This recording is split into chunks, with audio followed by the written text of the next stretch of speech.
Hey folks, and welcome to yet another Ordinary Men Who Fight Like Heroes podcast.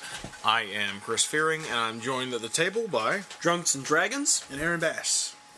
Okay, so Aaron, our good buddy, has just recently finished, or getting close to finish? I have finished the Forrest Gump book. the Forrest Gump book, yeah. Kind of old news now, but it's just an interesting little tidbit, just to see how a big Hollywood blockbuster movie was first started out. I mean, when you read that book, it is not at all like what you would like. It is not like what you think the final product would be if you consider the movie the final product. But it is. You can definitely see the core of what people like about Forrest Gump in it. It has the simple man just kind of going through life and kind of wandering into all these huge cultural events and having, like his own simple views on things, and people going like, oh, his simple views on life were actually kind of wise. But it has just a level that's a little higher in ridiculousness than the movie does. What do you mean? Well, I know you mentioned they were like a lot of stuff in the book that's obviously not in the movie. But you said some of them were a lot more striking than others. Yeah, some of them were. There was a point where he goes into space in the book, like he. It's just already. It's like Forrest Gump is in space. He goes into space. Yeah, it's ridiculous. It's ridiculous. Like, and the way he ends up doing this is he comes back from Vietnam, and he's trying to win back Jenny, and Jenny is like war protesting and all of that, and she's like, isn't that awful what they did to you, Forrest? And he's like, I guess it is. And so I like that. It's like, I guess. That's kind of his whole opinion about everything. But he ends up they want him to throw his war medal at the Washington Monument, or like the Lincoln Monument or something like that. And it turns out he goes to do it, and there's like some kind of government official there who he beans in the face. And so he gets like put into like jail, and then jail leads to, oh, this guy actually has mental problems. And then they put him in an asylum, and then they also I should preface this, he is like an idiot savant in the book. He actually has he goes to college classes and ends up like doing high-level math courses and science courses. Holy and shit. Not really even knowing it, not knowing what he's doing. Yeah. Has a class called like Advanced Light and stuff like that. Crazy physics stuff.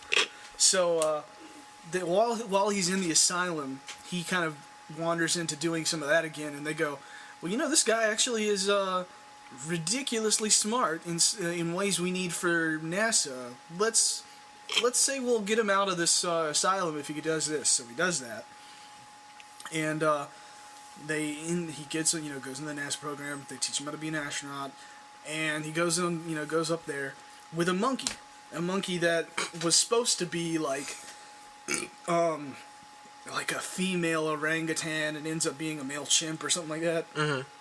A chimp named Sue. And, Classic. Yep. And there's a female astronaut with him, and she's kind of the no-nonsense person amongst them. Anyway, stuff goes wrong, as it does, and the chimp ends up like peeing in space, and Forrest is trying to like get the pee out of the place, and then something else happens. I think the chimp is like trying to have sex with the woman, and craziness abounds. And the basically tumbles the ship tumbles into orbit, starts to crash, and it crashes in like New Guinea or someplace like that, some deserted island place where they find a tribe of native savages who want to eat them, and they are led by like this well-spoken English type dude who was like a native there, who went to America and like learned at Yale and stuff like that. But to make a long story short, Forrest Gump ends up picking cotton there for several years It's because that's what they had him do in order to keep his life, so that they couldn't eat him. He earned his keep. That is insanity. It is. You were making that shit up. It sounds like he went from being like a space mercenary, like, oh, we'll let you out of the slammer if you go into space. It's the kind of mission that like fucking Marcus Phoenix would be all like, oh shit, and then have to go into space. You know, characters from video games or some badass dude who doesn't want to do this shit anymore, so you don't have to serve any jail time for the bullshit that we think you did.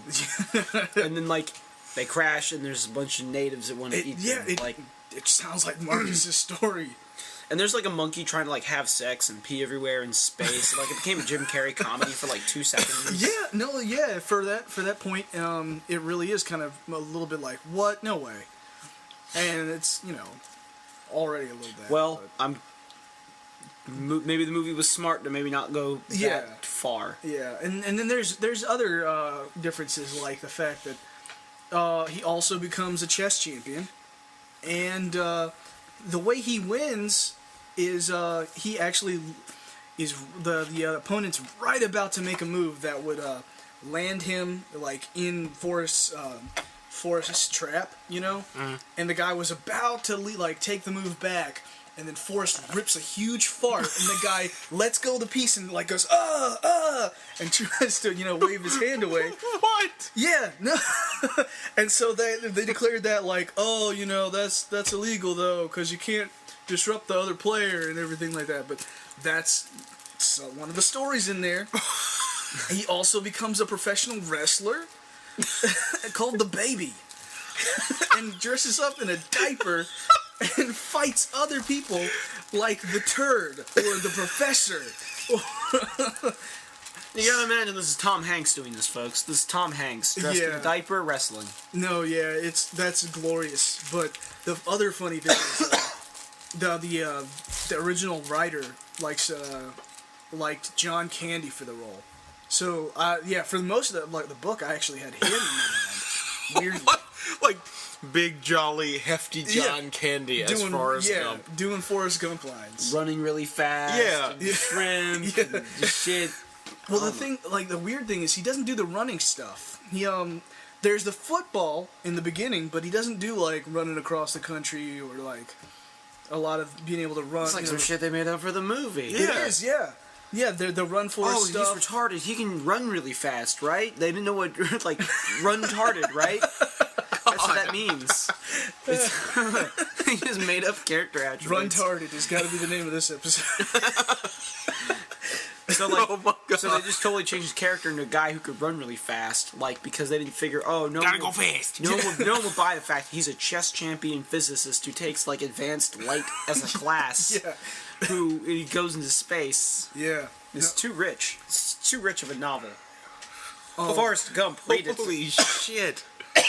Some of the other weird, smaller differences, him and Jenny don't end up together at the end, but he does still have a kid with her. Hooray. Yeah. Let me think. There's some other weird... Well, to be completely fair, he doesn't end up with her at the end of the movie either. True, but at least she died with him, Yeah, I don't know. She gets married to, some other dude in North Carolina or something weird like that, and then that's it. Oh, man, fuck those guys. Yeah, I know, right? How awful. It's a fate worse than death. So, you look at this book and you look at this movie, and what do you get? You get a good Hollywood movie that encapsulates the core of, I guess you could say, the character. Yeah. And not much else, even if not much else. Yeah, it's 75% the book, but the 25% that they took out is so wildly different from the rest. It really does change some of the aspects of it.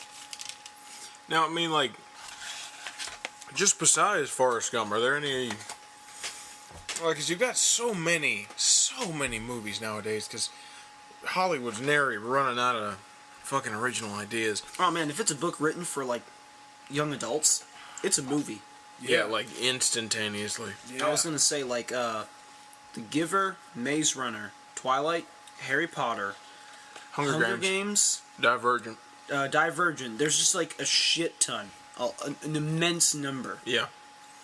Some of them are good, some of them not as good. Yeah. Well, then you got things like fucking Lord of the Rings. Yeah. Which are fantastic. And granted, a lot of people can come forward and say that, like, it didn't follow the book exactly. And they made some, they diverted away from the main story. But the thing that really pisses me off is I love The Hobbit so much more than Lord of the Rings. And with the movies, back when it was going to be 1, it was like, okay, cool.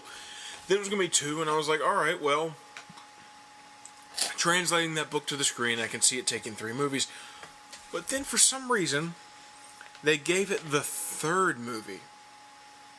And so it goes from what could have been 2 pretty damn good movies, with the first one, of course, being the best, because it introduces you to all the dwarves, and it'd be like Goblin Town and Mirkwood and everything all together, and like have the barrels at the very, very end, and like see Lake Town in the distance, bam, into the first movie. Became the first movie, which is still pretty damn good, with the dwarves and Goblin Town and stuff. And then the second movie, which is really, really, really bad. It's like filler the movie. Yeah. In some ways. But like some of the ways they divert from the main story is awful. Because I mean, the one thing that really hits me is them encasing him in gold at the end. Yeah, Dwarves would not waste that much gold. That's a good point. Yeah. On a death trap that didn't work. Also, Yeah. they would be boiled alive if they were close to gold. Exactly. Not, because That actual whole physics. sequence was so ridiculous. What's It just weird is, like, took me out of the movie. half these motherfuckers die in the final battle.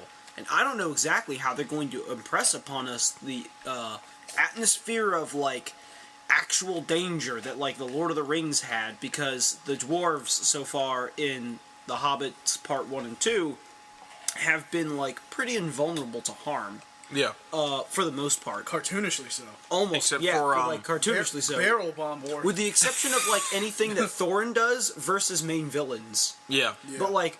Or the younger, handsome dwarf who's, of course, got to have a elven love interest. You gotta have an elf girlfriend so you can rebel against your parents. You know that. Also, God. she's You don't hot, know what could so, be like, Dominikus. she's good. She's beautiful. Trousers, whatever. Reference. He's just like he was hitting on her hard, and Yeah. I was like, do it, do it. Fucking Legolas was so pissed.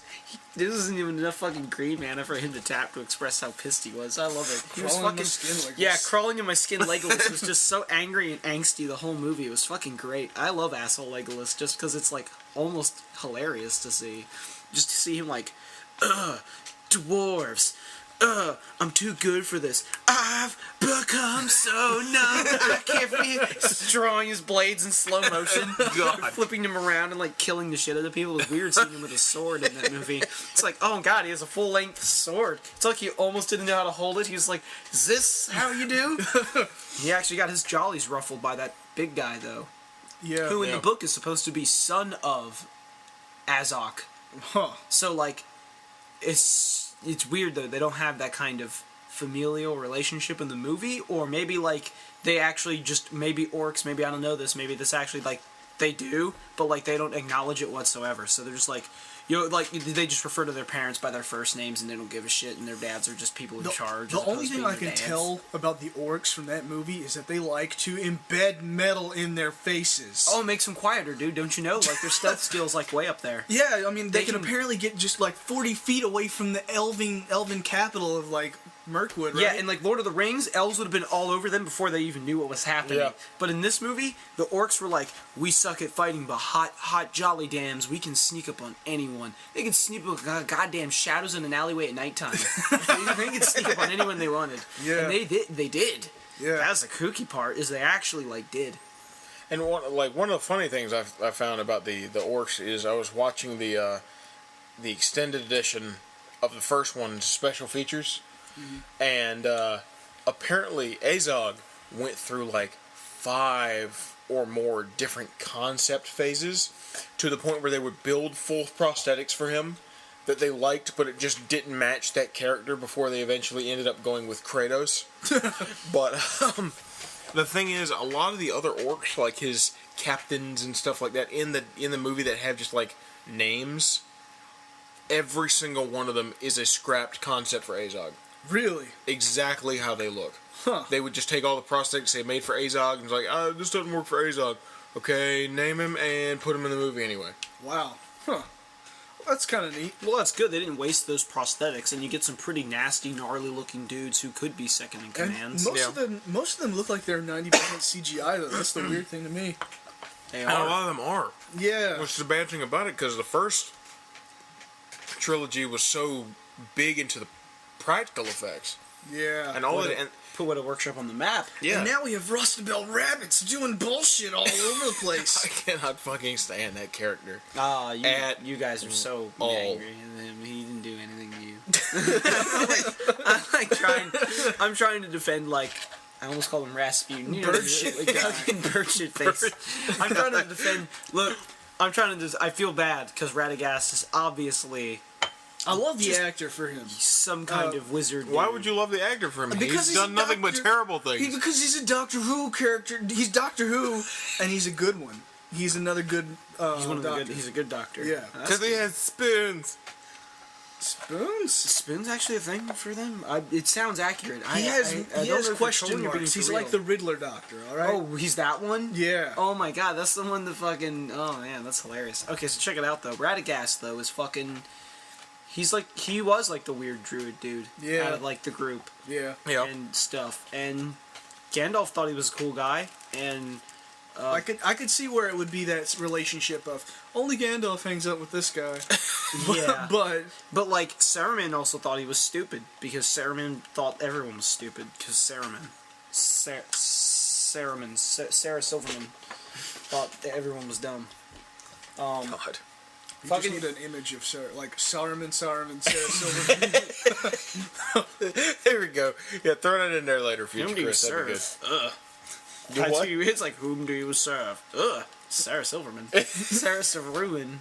Whatever. Fucking Saruman was an asshole. He was cool, though. Yeah. Got Christopher Lee to play him. Great. He was the best. One of the things I really don't like about the Hobbit movies is they spend so much time going like, Sauron's coming back. Yeah. Sauron is in that castle. It's a Sauron's prequel. the necromancer. It all ties together, guys. No, stop. This is a story about the dwarves and the dragon and a battle over a lot of money. It falls so hard into the same mistakes that the Star Wars prequels made. It's not even funny. It doesn't seem possible that someone could make the same mistake as George Lucas, but I think that's what's happened here. Well, they still have one more movie. One more movie to fucking I just need to see the frickin' And they can. what's his when face like walks what Bilbo away. was like. In my mind, the dwarves are evil. My point of view. God. No, I'm thinking of when the first man walks away from whatever the guy is in the beginning of the Lord of the Rings at the fire pits of Mordor, and he walks away and takes his ring with him. Oh, what, Isildur? Isildur, there you go. Man, that asshole's the fucking bonus character in the Two Towers. That ruffles my jollies. That's a good ass game. Yeah, It is a good ass oh my game. God, that's But such like, a good game. it's a good ass game. But that extra playable character should be goddamn Boromir. Yep. It should instead it's Isildur, and I'm like, that's cool because you play him in the beginning, but like, where the fuck? Why can't I play Boromir in any of these? Yeah, and- why can't I play Boromir in any of these games? And really, all Isildur's got is like he's just a hodgepodge. Superpower, yeah, he's he's got all of superpowered. Aragorn's moves, but they do more damage. He's got Gimli's fucking health, and he's got Legolas's bow bows. skills. So he's just like hot Jolly Ranchers in the sun, just melted together. Just And you know, omni flavor. I know it's not just me, but I was always disappointed when you would fight to the very, very top of the Orthanc Tower, and it was just that cutscene where Saruman would like berate you and then disappear. You're stupid. There was not even like a final fight or anything like that. Like, you didn't make it to the top of the tower and get to fucking fight Saruman. It was just Yeah. like, oh, you've made it, good job. Man, Off to Harry Potter. if they had spent like 5 minutes on a super janky Saruman, you know, Super janky. yeah, super janky, like terrible boss fight. Super Janky Brothers 3. some really broken ass shit where Saruman just like fucking clears the room and clears your health in like one hit. He just like, one hit kill. Even if it was just that, and it was like, oh, we never meant for you to beat him. Yeah. That would be the best, you know? But I thought Saruman had got my dick slapped. It was the best day ever. God. Fucking yeah, That's, man. that's not something I would take away from that fight. It's like Dude, I saw Saruman today and he slapped my dick. it was fucking metal. It's fucking metal as fuck, I think he cut it too with one of his old man fingernails. Out of there. Oh, that's We're leaving that middle. that's fucking It's what like is a it? That's paper tetanus cut- right there. The tetanus blade. It's like a paper cut on your dick from an old man's craggy ass fingernail. Oh, it's always a good day when I can do that to you guys. It's the worst. Oh, dude, I saw Christopher Lee today. Guess what he did? He slapped my dick. Slap your dick. Okay, so 100% I metal. mean, 100% metal. I mean That's that with the best utmost interview. respect. Utmost respect, Christopher Lee. If anybody here's like, hey, Christopher Lee's awesome, you shut up by him slapping dicks. Christopher Lee's a cool guy. If Patrick Stewart is like max level, then I don't want to know what the hell freaking Christopher Lee is. Wait, for what do being, you- like For you being know, what? Like because he's participated in World War II as a spy. He's like got a metal album that just came out. He's Saruman the Wise and Count Dooku And Dracula. and Dracula. How can Dracula. you beat this life that he has? Like for real. There's nothing else you can do at that point. Some of his lines in those fucking Hammer Dracula films are gold, because there's some shit the Sith would say. It's just like, at last you will have revenge. And it's just like, that's all of his dialogue for the rest of the movie. The rest of the movie, he just like growls at people and like tries to kill them with his bare hands. And succeeds mostly because he's goddamn Dracula, goddamn it. God. It's just amazing. But we were talking about like books or something and how they compare to movies. Oh yeah. Talking about books or something. Fuck that shit. We got on the fucking tangent there. It's just like, oh man, Christopher Lee, he was a spy when we were slapped everyone's dicks. It was the best. And then, like, And then we were gonna start talking about how Benedict Cumberbatch sucks nuts, oh, and he was just you leave awful. that kind man alone. He ruins everything he's in. Every single thing he pops up in is like, oh, I don't want to see that anymore. I wish I could think of a terrible version of his own name just to say, no, that man is a good person, but no, but he's cool though. I like him a lot. I like him. Everyone He loves, should be on Doctor Who. He should be Doctor Who. He- not yeah. on Doctor Who. He would be a should great a doctor. doctor in Doctor I think he'd be Who. an even better master, but that's just me. So, but like, yeah, man, Benedict Cumberbatch did a good job with Smaug's voice. He did a good job being a voice actor. What Have did you it seen say? some of the footage of him actually? Isn't that the guy who plays Joe? That's great. You remember that one? There's a picture with a truck on the side of it says Benedettini. Fucking shit. Benedettini cabinetry. Chris, when you edit this, put this up there. Yeah, that picture. And just the fact that it says, isn't that a guy who plays Sherlock? Is gold. You need to like flash it in there, like with, Is it with the Gilpin? lilting of your own voice as you're trying to say it. Okay, so I'll do my best. Yeah. so check this. But he's a good actor. He was even good as Khan in that one Star Trek. In that movie. awful movie. That awful movie. I'm gonna be honest. Like that second Star Trek movie wasn't really great. It wasn't really great. It's entertaining if you're just sitting back and watching stuff happen. And that next one's probably not going to be good either. I mean, like, God, well, are they gonna? it's not going to be Abrams. They don't even have It's to not do gonna like be- the they didn't even have to do a reverse search for Spock. It isn't going to be a search for Kirk because Kirk didn't die because of Khan's super blood. Yeah. Because of a plot MacGuffin that they should really replicate to cure all diseases. That they just fucking Yeah. flat out call super blood. They quite literally have cured all diseases. But you know, speaking of books to movies, in that realm is also Game of Thrones. And, Yeah, do the some show's, watching of like a Game of movie. Thrones, right? I haven't seen any of the new episodes, like for season 4, kind of. So like everyone's ahead of me. You're all ahead of me, internet. Yeah. Everyone's ahead of me. I don't have HBO. Don't post spoilers. Yeah, please don't. Yeah. Post spoilers. These guys have read these books. Okay, I've read the books, yeah, Who but like, cares? don't post anything in book 5 because you haven't read that book yet. Post the ending of book 5. Go. Post what you know about book 6. It's like I haven't read any of them. I've watched the show, and good fucking lord, that was a mistake to watch it with these guys. Just because the whole time... One day you need to go and like do the etymology of all the different nicknames you have for every character on that show. That's true. Because I can... There's only one, like, distinctly that I can remember. What, Neck Pouch? Yeah, good old... No. There was good old Neck Pouch, who's good friends with Angry Baratheon.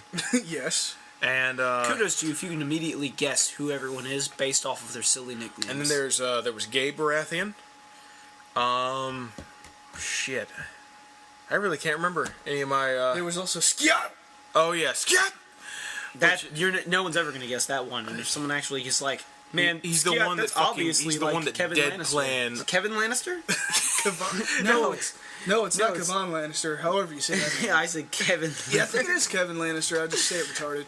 Welcome to Game of Thrones. This is Kevin It's Lannister. Lancel Lannister, the stuttery Lancel. sounding one. Lance Lannister.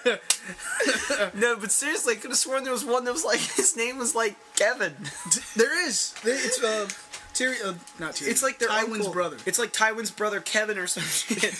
God. It's the best because it's like Kevin Lannister. Like that's your name. Your name's Kevin. This is Game of Thrones. Goddamn you! Shouldn't you be like Kevinos or some shit?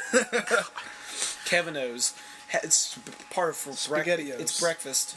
It's breakfast. Shove it up your ass. It's Chef Boyardee. God, fuck you. For the first time we're watching any of this, I'm sitting down on the couch nearby as like these two guys and our friend Seth, and the whole time they're like, "Oh man, you mean that? You know that's coming up?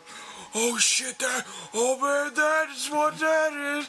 And it was bad because I was here, like, I'm just trying to watch this TV show. It's the first time I've seen it. These guys are going like, "It's just like in the books."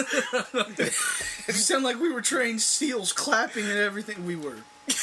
I mean, it's hard not to get Balancing excited. balls on your nose. It was hard not to get excited because the show is awesome. Well, the show was good up until the first season ended, and you lost the two good characters, the best characters. But that would just make it a traditional fantasy I story. was gonna say, It was you just mean that. you mean Bobby B and fucking Eddie? Fuck yes, those guys were the best of the guys. And then Mark everybody's... Addy's so good as Robert Baratheon. Yeah, for real. It's Yeah. awesome. And fucking damn, Sean Bean's good at everything. Yeah. Everything. Especially dying. He's good at everything I've seen him in. And fucking in Equilibrium, he's shot in the face. And Why is it not 6 degrees or the 6 degrees of Sean Bean Bean's instead of Kevin Bacon? Sean Bean's been in a lot more stuff than Kevin Bacon, I would think, or a lot more good stuff. You know, I can't even really think of what the fuck, like, I can't even but think of a couple movies that, like, I haven't seen a lot of Kevin Bacon movies. But it's There's all right, not a lot, really. It's all right, Kevin Bacon. I mean, you were in Hollow Man and Stir of Echoes, and those Super were good. and Tremors. Oh, and Super, you were the bad guy. Yeah. That was a good movie. Yeah. And I know he's been in something else more recently. Man, he was that one evil, like, dude He's in that- the fucking, he was in X-Men First Class. Yeah, that's right. That's true. It was Sebastian Shaw. He's in that movie. He's in that show, The Following, that's going on now on Fox with the cult and stuff like that, which looks good, but I haven't watched any of it. But like after the first season of Game of Thrones ended, everybody just got all up. It's like, oh man, I love me some Shrinky Dink. But I mean, Tyrion's a cool character, but and Jon Snow's okay. But the thing that I will not, to this day, understand is how people can be like, Daenerys is the best character. I'm sorry. Daenerys No, she's not. is a huge fucking self-centered bitch that's becoming even worse than her brother was. And this just comes from someone who's just watched the show. She's a bit better in the books, but there is like a glint of kookiness that her brother had that starts to appear that makes you like scared. Like, you know, like when you're reading the books, you're like, oh god, that sounded a lot like a thing your brother would say. Yeah, I hope to God you don't become like that. You can kind of see think that. she's kind of balanced out by the fact that one, her brother was a just evil psychotic bastard, and she turned out relatively okay compared to how she could have turned out. Yeah. Two, she's surrounded by several voices of reason. Yeah. Including one of the only remaining cool fucking dudes from the show, who I am like behind 100% whatever his exploits are, and that's fucking Jorah Mormont. Hell yeah. 'Cause he's a cool dude. He is one of my favorites. Jorah Mormont's one of the best. You're just like, fuck yeah. Yeah. Mormont's awesome. And fucking Tyrion Lannister's the coolest of all the siblings because he's like, okay, that's actually hard for me to say because I really fucking love Jaime Lannister after. Yeah, Jaime's got a really good character arc. He's got an amazing character arc, and there's a lot more in the book of him and Brienne traveling around like good cop, bad cop, swords people, like out there in the thing where he's like they've cut all of his golden locks, so he's like bald and he's got like the facial hair and stuff. Nice. They didn't do that in the show. But, like, he's, like, they're just wandering around, and it's just, like, it's the adventures of these two. You watch this guy go from just being a blatant asshole to being, like, a better person. Just, like, There's violent shaking going on. Excitement. Excitement on my end. Yeah, I love that. That's actually one of my favorite parts of that whole book. It's fucking amazing. Yeah. And I really like the Hound a lot. Yes, yeah, and I'm excited to see what they did chickens. differently with him in this season, because I've heard about what happens essentially, but it sounds cool. It sounds fun. Everyone loves Arya Stark also. Yeah. Arya Stark. And she's perfect.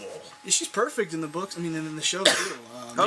Maisie Williams. Perfect execution. And you know who's also perfect execution? Nameless Assassin, dude. Hell yeah. Jake and Hagar. People are like, Jake and Hagar didn't even remember his name, but they're just like, that motherfucker's my shit. That's the kind of guy that you fucking wish would show up to like your fucking office job, cubicle place, and you just be like, a man must go by the water cooler and then never leave it. And you're like, okay, someone's dead. Part of the reason why I like the second book so much is because of Jake and Hagar's storyline with Arya and Arya's storyline in general. Yeah. And also the rise of Stannis. You know, that's how you get into I like the Stannis a lot, Violence. and I think it was cool just to see him kind of be a threat. And I don't know. To me, my favorite of the books is actually the second one. Poor Stannis. He's having a rough time. Yep.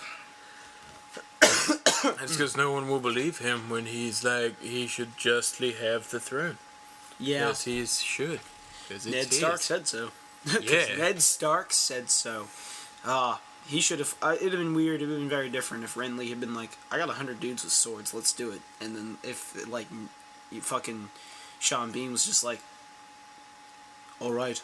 Like, that'd have been a very different book. Yeah. They'd have captured the shit out of that castle, and then they'd be like, we're in charge. And then they're like, it'd have been like, what? You diffuse the situation quickly. Littlefinger can't be trusted.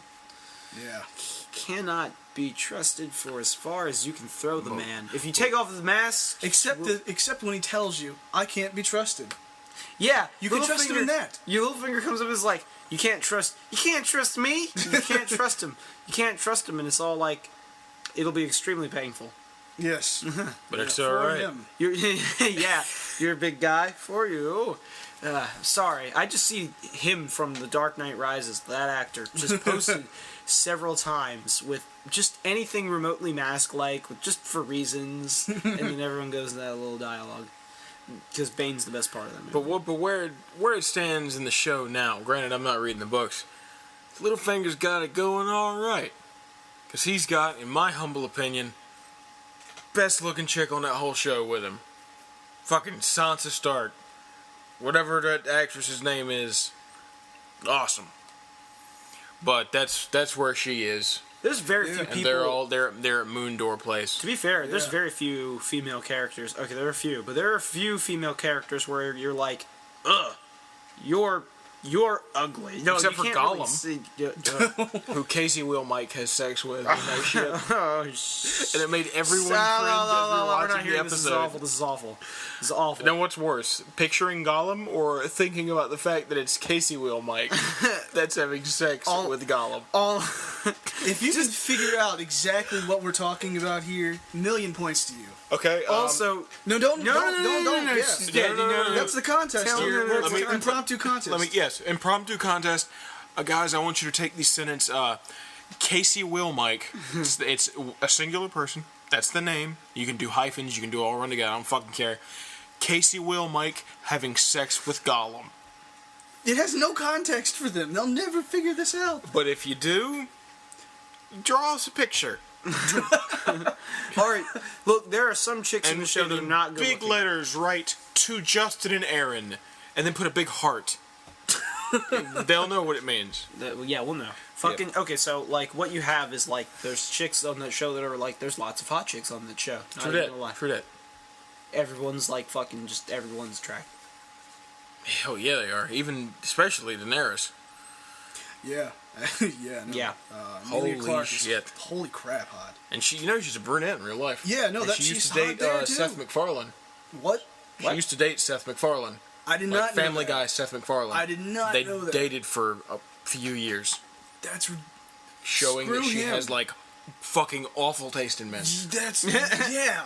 Holy crap. Like just flat out. Showing that you have a chance. That's mean, but like, you want to go with this raging someone- asshole? Okay, cool. Guess what? is Seth MacFarlane the raging asshole? Like, I've never met him. I can only assume. I can only assume Okay, as I well. can only assume from Family Guy, but I don't want to use Family Guy as the number one like thing that goes, oh man, he must be a raging asshole. Because I also saw Ted, that was pretty funny. No, that was pretty fun. But I mean, if you think about it, it's just like that's. He must be too. I just think he must be too self-aware to be a raging asshole. He's got to be, right? Or he's fully aware of his. Self-awareness. That He's become and, doubly aware, and so he's an asshole anyway. What? God. I don't know if that's how that works. I want to see him how to die a million ways in the West. Or whatever the hell that- A Million Ways in the West. I don't know. I'm getting the name of the movie wrong, I know, but I want to see that. I want to see that movie. I wanted to see that. Yeah, it movie. looks good. It looked like it would be hilarious. Actually, it looked like it'd be pretty fucking funny. Yeah. Well, that's 2 of the 3. But anyway. Well, I want to thank you guys for joining us for this round of Ordinary Men Who Fight Like Heroes podcast.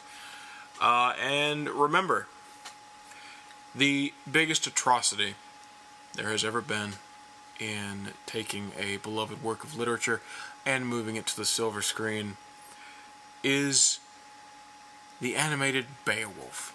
Oh, holy shit! Stop. God. That is the only movie I have ever seen where I walked out of the theater and swore to myself, I really don't want to see a movie ever again. So just remember, they could all be bad,